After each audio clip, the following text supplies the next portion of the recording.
from WFFF, this is Local 44 Morning Brew. Good morning, everybody. Thursday, July 12th. Tomorrow's Friday the 13th. Oh, boy. Welcome to the Local 44 Morning Brew. I'm Amanda Tebow with Megan Carpenter and Courtney. Yikes.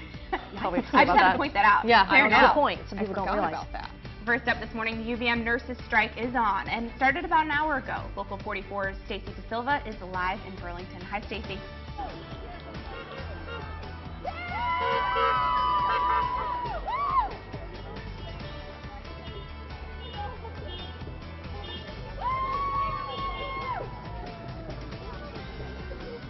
It is very loud out there on East Avenue. We'll come back to Stacey. Having a tough time hearing us. She will be live in just a couple minutes, though. Plus, another sewage spill into Lake Champlain after our most recent storm. Coming up, what city leaders say caused the problem this time around.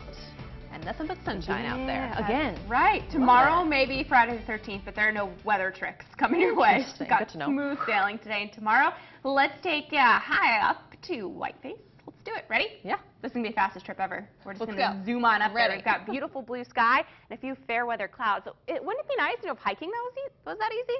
Right? You just got to the summit in a second. All right. Hey, we've got partly sunny to mostly sunny sky today. So there will be fabulous views like this all day long. If you want to go for maybe a little shorter hike later this afternoon after work, I think we're in for a spectacular sunset too, because even though we've got more clouds than yesterday, those tend to add a lot of color when the sun's coming up or going down. So sunset is at 8:37 in case you're interested. Leave you with a quick look at temperatures for the moment, mostly in the 50s, a couple of low to mid 60s though, 65 in Plattsburgh and Highgate, 63 degrees in Burlington, Newport, St. Johnsbury, 54, Saranac Lake, Middlebury, 58, Rutland also at 58, 59, Lebanon, 57, and Springfield, 62, Bennington. Guys? All right, let's see if we can get Stacey back. Continuing coverage, you just heard nurses at the University of Vermont Medical Center officially on strike. You just saw them there on East Avenue. That's right. The picketing started about an hour ago. Local 44 Stacey DeSilva is live near the hospital on East Ave. Hey, Stacey, what's going on out there? Hi, good morning to you, Megan and Pollock. Sorry about that. As you know, it is quite loud out here between the music, the drums, the chanting, the car honks. There's now a siren behind me. It's officially happened. The nurses are on strike. There's hundreds of them here on East Ave. Also, I think there's a group by the University of Vermont Medical Center main entrance as well as closer to the jug handle. These are, we have pre-op, OR nurses as well as pediatric nurses, quite loud. I'm going to step out of the way to give you a better shot at what's happening here. Now, a final bargaining session last night proved to be unsuccessful. UVM, the University of Vermont Medical Center Hospital, is offering the nurses a 13% wage increase. Last night they did raise that to 14%. The nurses want 22% over 3 years as of last night. I've been talking to a lot of nurses here today who say, you know what, it's time to fight. It's time to stand up. This is what a union is for. It is time to fight for our rights. Last night they used a little harsher tone. We are dealing with the biggest bullies in the state right now. Right now we are dealing with the biggest bullies in the state. They are bullying the medical assistants and the licensed nurses' aides. They are bullying the physicians, and they are attempting to bully the nurses. And so at this point, we are saying we will not be bullied. We are standing up for our rights. We are standing up for our membership, and we are standing up for our patients in our community. The president of the University of Vermont Medical Center, Eileen Whalen, released a statement last night saying despite months of face-to-face negotiations culminating with hours of bargaining tonight, the UVM Medical Center and the union representing our nurses were not able to reach agreement on a new contract, adding that they are disappointed the union did not change its position. The University of Vermont Medical Center will be holding a press conference today at 1 p.m. through the hour with these nurses and have full coverage. The nurses are expected to strike today and tomorrow and return to work on Saturday in their place. 600, hopefully you can hear me, 600 contingency.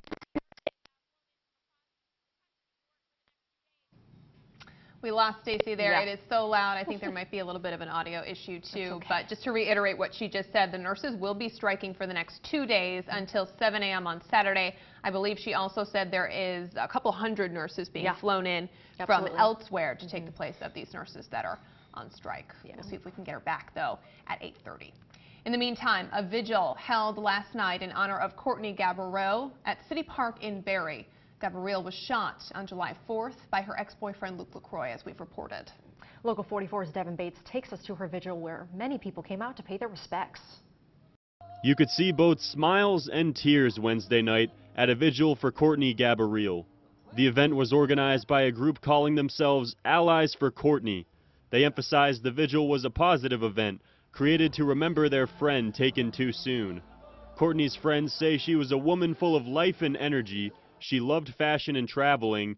That, however, is only some of the qualities that made Courtney who she was. I want her to be remembered for her kindness, her sensitivity, her friendliness, and the light that she brought to everyone's life. I do not want her to be remembered as a victim, because that's not all that she was. Courtney worked at the Department of Public Safety, where her fellow employees have described her as happy, positive, and dedicated to her work. She had a rescue dog named Roscoe, and her love of animals lived on Wednesday as people donated dog food and toys to the Central Vermont Humane Society. When it came time to talk about their friend, those at the microphone were understandably emotional. The past few months were the happiest I had ever seen her since I had known her. She was planning trips and doing things that she always wanted to do.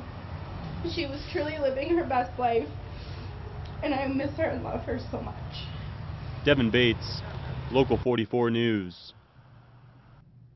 Courtney's funeral services will be held this Saturday at 11 a.m. at St. Michael's Catholic Church in Greensboro Bend.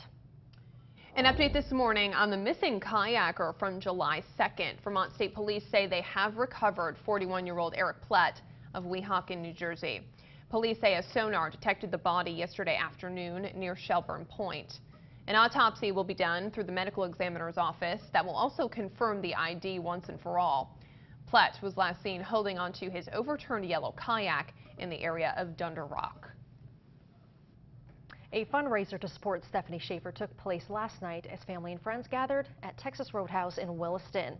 20% of every bill went towards Stephanie to support her family with the recovery. Stephanie was a victim of the Bahamas boat explosion back on June 30th when she lost both of her lower legs. According to a family friend, Stephanie has successfully completed 4 surgeries and had procedures done to fix her back and femur bone. Turning to your Crime Watch report this morning, after a year-long investigation, Vermont State Police say they've arrested 4 people. This is all in connection to a string of complaints in both Chittenden and Washington counties connected to local businesses. According to police, stolen items were sold to some metal dealers. Country Thrift Store and More in Barrie, Green Mountain Coin and Estate Jewelry in Waterbury, and Vermont Coin and Jewelry in South Burlington. Police say the businesses did not register items with the Department of Public Safety and transactions were not properly documented. In environmental matters this morning, another 3 million gallons of sewage spilled into Lake Champlain on Tuesday night, and now officials are explaining what happened. Local 44's Haley Boulay has been following this story since the first spill many weeks ago. For 58 minutes Tuesday night, another massive amount of partially treated sewage was released into Lake Champlain, this time caused by a faulty computer that didn't operate during a thunderstorm. It was the last phase of the disinfection that was not triggered because of the failure of this logic control system. But by the time the faulty computer was discovered, it was already too late. The 3 million gallons were already headed to the lake. Chapin Spencer, Burlington's Director of Public Works, joined Mayor Moreau Weinberger and the head of the Water Department in explaining why there has been nearly 5 million gallons of sewage spilled in less than 2 months, and what they are going to do about it. The Department of Public Works is going to immediately devote every available resource that it has, including hiring outside experts, to fully investigate the causes of the recent mechanical discharges and to immediately implement what fixes we are aware of to prevent to prevent them from happening again. Mayor Weinberger also put the water department on deadline, saying he wants a plan to upgrade the system by December 1st. Take the analysis and planning that they were already working on regarding needed upgrades for this facility. They need to complete that work by December 1st. The wastewater treatment facility is nearly 25 years old and in desperate need of upgrading. But the Public Works Department also says they are going to look into how they are staffing the treatment facility when there is rain in the forecast. That would then put us all on alert, and if we had in that day not decided to have somebody on overnight, they could immediately be paged to come in. It's going to be a long fix, but city officials promise transparency throughout the process. In Burlington, Haley Boulay, Local 44 News.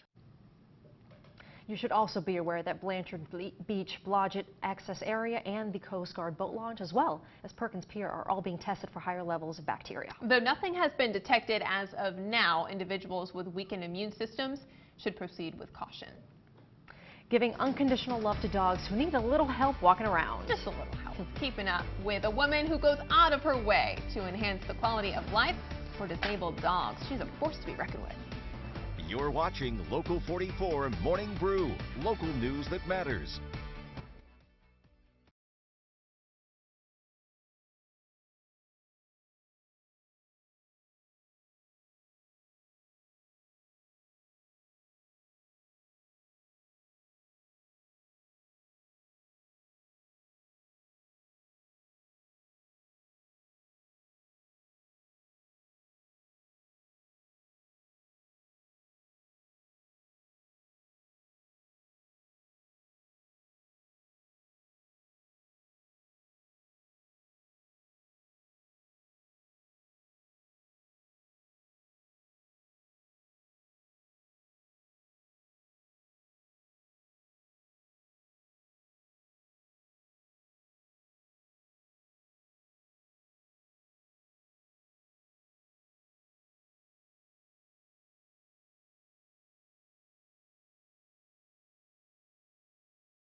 Weather is sponsored by MVP Healthcare, providing great choices for individuals and families.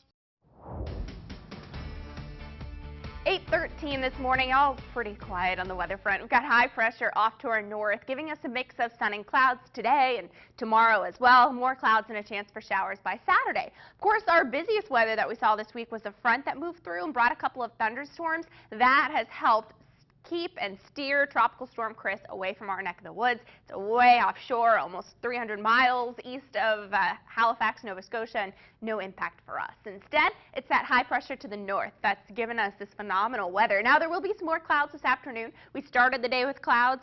Got more sunshine now. We'll finish the day with some more clouds that bubble up over higher terrain. They're fair weather cumulus clouds. So those are the kind of clouds that look like puffy white marshmallows, the ones that you can kind of make shapes out of in your mind. Yeah, that's what's on the way, and they'll also make for a beautiful sunset, I think, too. That's coming at 8:37. No rain from those clouds, though, and top temperatures still making quite a big rebound from morning lows in the 40s and 50s. We are moving all the way to the upper 70s to low 80s uniformly from southern Quebec to northern New York, Vermont, and New Hampshire, right through the upper valley. Really seasonable, on par with what's average for this time of year. Another big drop-off overnight, taking us to the 50s. A couple degrees warmer than last night into this morning, though. You want to talk about warmer weather? Friday, we're in the mid-80s. Saturday we drop off a little bit back to the low 80s, but then Sunday and Monday we're near 90. We actually, if you believe it, have a cold front moving through on Saturday, but it's fizzling out as it gets here, so it doesn't do anything to our temperatures. It only brings a couple of showers, maybe an isolated thunderstorm. A lot of us are going to be dry through the majority of Saturday, so don't cancel your plans. It's a second cold front on Tuesday of next week, though, that finally packs a punch and brings us some decent rainfall, perhaps rainfall totals of an inch or more by the time Wednesday morning gets here. And we're going to be cheering on that cold front for more than one reason. Yes, we need the rain, but we're also going to need a break from near 90-degree highs Sunday and Monday. So no heat wave here. Remember, that's 3 days at 90 or above, but still going to be hot, sticky, steamy, very humid too, both of those days. Your full forecast is up on our website. It's, of course, by ChamplainValley.com. You know it. Just look for the weather tab on the homepage. Guys? Sounds good to me. Thank you, Amanda. Community Matters. A woman in Mendon made it her life mission to give disabled dogs a better life. And they sure are living a good one, let me tell you. Tracy Fowler has taken in many dogs that have disabilities, and it all started with her first German Shepherd, Hayden, who was a bundle of love and joy, of course, and so patient regardless of his disability. Fowler said she rescues dogs from all over the country by using Facebook. I take them in because there's so many that need help, and if I'm able to step up and help, then I'm going to do it. 5 out of 6 of her dogs are currently in carts, which of course give them a lot more freedom to move around and just be dogs. I had the pleasure of sitting down with Fowler and her gorgeous puppies, so I'll be posting that story on